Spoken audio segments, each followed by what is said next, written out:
Hello.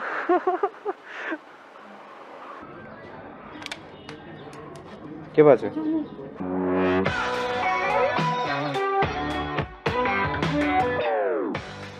Hello guys. With Excel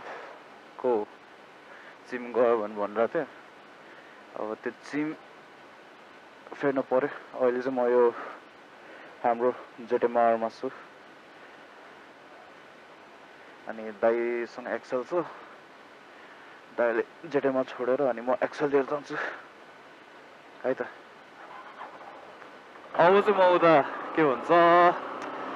dollar 1 मलतिर जाँदै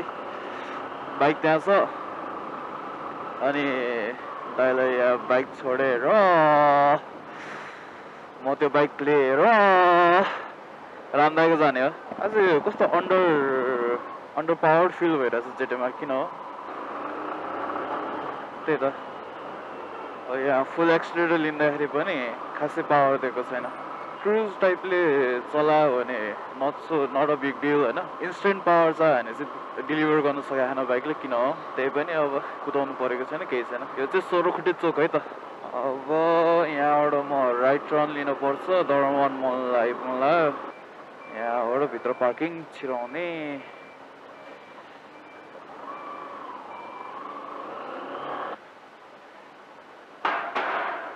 दाइले चाहिँ बाइक चाहिँ कहाँ राख्यो बाइक यहाँ रहेछ मैले चाहिँ कहाँ राख्नु अब सेफ ठाउँ राख्नलाई नै छैन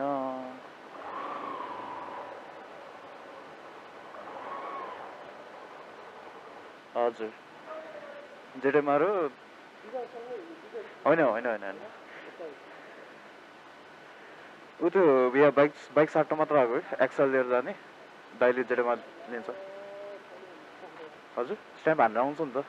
डिवानको त्यही त कताबाट जाँदा हुन्छ डिवान छिना यतैबाट होइन ल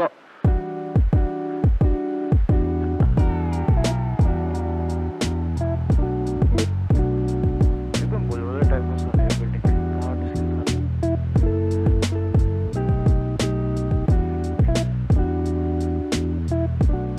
यहाँबाट निस्केर अनि लेफ्ट लिनुपर्छ डिवान जाँदै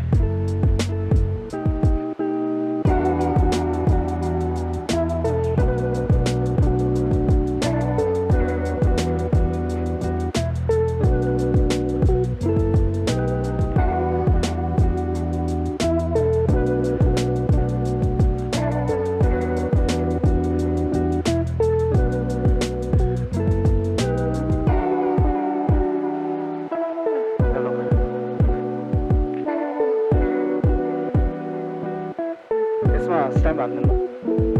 हस् थ्याङ्क यू समझ गयो दाइसँग बाइकको चाबी छाटेँ अब एक्सल लिएर म उता रामदाइतिर लाग्छु दरबारमा राजाहरू बस्ने ठाउँ राजाहरूको घरलाई म्युजियम बनाइदियो गाह्रो छ ल ब्रदर स्ट्याम्प पनि छ काम भइहाल्यो नि ल बाइकको चाहिँ के भयो भन्दाखेरि एक्सलको अगाडिको चिम बल्दैन कि यो स्टार्ट गरेँ होइन यो हेडलाइट बल्ब पर्ने हो नि त यहाँ पनि बलाएको टेल लाइट पनि बल्छ तर चिम गयो कि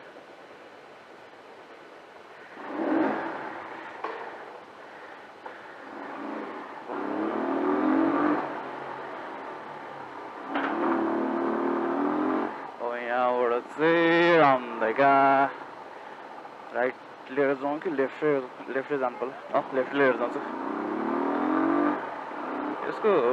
कहीँ सर्ट खाएर हो कि के हो बाइकको बुझिनँ होइन एक्चुअली यसको वायरिङ फुल चेक गर्नुपर्ने छ कि तारै फेर्नु पर्ने भएको हो कि के हो त्यो हेरेपछि थाहा हुन्छ अनि यो बाइकलाई म लङ राइडमा लिएर जान्छु भनेर त सोचिरहेको छु तर यस्तै प्रब्लमले गर्दा मलाई अप्ठ्यारो पार्छ भन्ने डर छ कि मानिलिउँ नाइट राइड गरेर यसरी बिचमै चिम गयो भने त मसँग त नो अप्सन अर्को नो अदर अप्सन लाइटको लागि म त लिटरली हुन्छ नि अँध्यारोमा चलाउनु पर्छ बाइक एउटा त्यति बेलाको यो प्रब्लम आयो भने एउटा सल्युसन भनेको चाहिँ कुनै गाडीलाई पर्खेर त्यही गाडीको पछि लाग्ने अनि उसको त्यो गाडीको चाहिँ गाडी अथवा बाइक नै भनौँ न होइन एनी भेहिकल उनीहरूको लाइटको सपोर्ट लिएर अनि आफू पनि चलाउने अनि कतै राम्रो बाइक बनाउने ठाउँ भेट्यो भने अनि चिम छ भने चिम फ्यान लाउने बट आई नो है त फेरि भन्छु आई नो नर्मली मेकानिक्सहरूले मेरो त्यो परिस्थिति त्यो सिचुएसनको चाहिँ फाइदा चाहिँ उठाउँछ 450 500 बढीमा 500 पर्ने चिमलाई अनि मलाई 1000-1500 त लिन्छ त्यो त स्योर हो बट इमर्जेन्सी परायो बेला मान्छेलाई अलिक गाह्रो परायो बेला अब त्यही त नि यहाँ मजाले घाँस उगाएको छ राम्रो बनायो है तर अहिले यहाँ प्रोग्राम गरेको चाहिँ देखेको छुइनँ के बनाउला हो जे बनाए पनि राम्रै हो युएनको गाडी अस्तिदेखि यहीँ राखिरहेको छ आज के प्रोग्राम छ सिभिल लेभल के त बढे नै बान अब चाहिँ इट्स ट्रिप्लेश्वरबाट जाने भन्दा पनि यहाँ दरमाग भएर स्ट्रेट जानै राम्रो जस्तो लाग्यो अर्को एक्सेल रहेछ त्यहाँ ल चेनै चुडेछ ब्रदर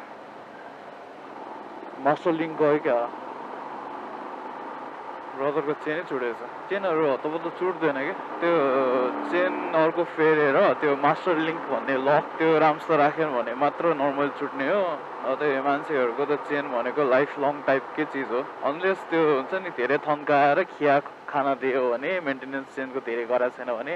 सफा गर्ने मोबिल राख ल यो माइतीहरू कट्योमा अब अनि अब कुमुन्डो के लाग्दै हो यहाँ अलिकति कुदाउने अब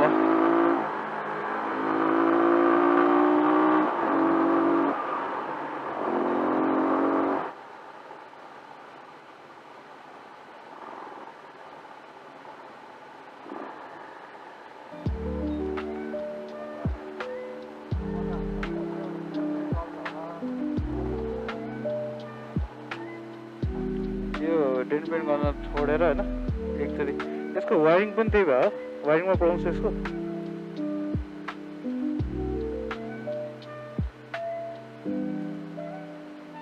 एक्सएलआरको हो नयाँ ब्लक राखेर यसको पनि के सिसी बढाउनु भयो कति छ अहिले कट ठोकिदिने भएन गोप्रो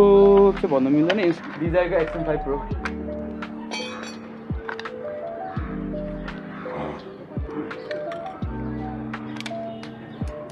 के भएको छ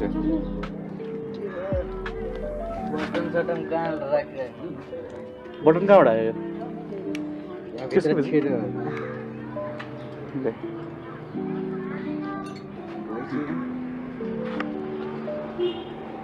के यहाँ त डढा खा त हेर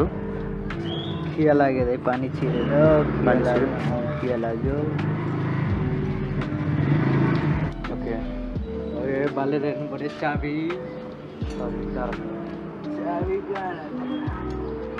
खल्तीमा राखेँ खल्तीमा न्युट्रलमा हालो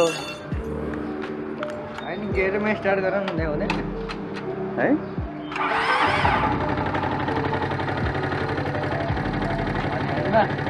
यप आनन्द भाइ what's your comment on this comment नगर होला बाबु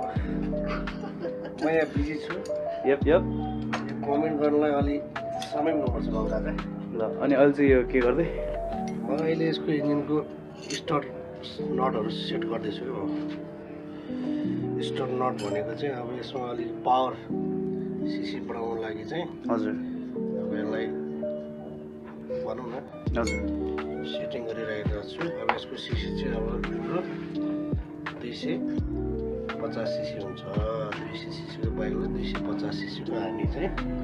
अहिले बनाउने तर्फतिर लागिरहेछौँ अनि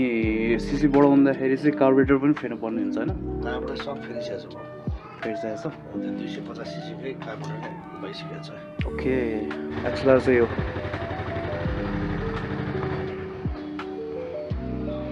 अहिले एकदमै बेयर फर्ममा छ डेन्ट पेन्ट कलर गरेर लिएर आएको च्यासी कलर गरेर लिएर आएको छ बडी चाहिँ पछि गर्ने भन्नुभएको थियो त अहिले त्यही हो अनि यो बाइक चाहिँ होन्डा टोर्नाडोको यो चाहिँ 250 सीसीको बाइक हो पार्ट्सहरूमा पर्खिरहेछौँ अलिकति गाह्रो छ पार्ट्सहरू पाउनु यो बाइकहरूमा कार्यक्रम सिद्धो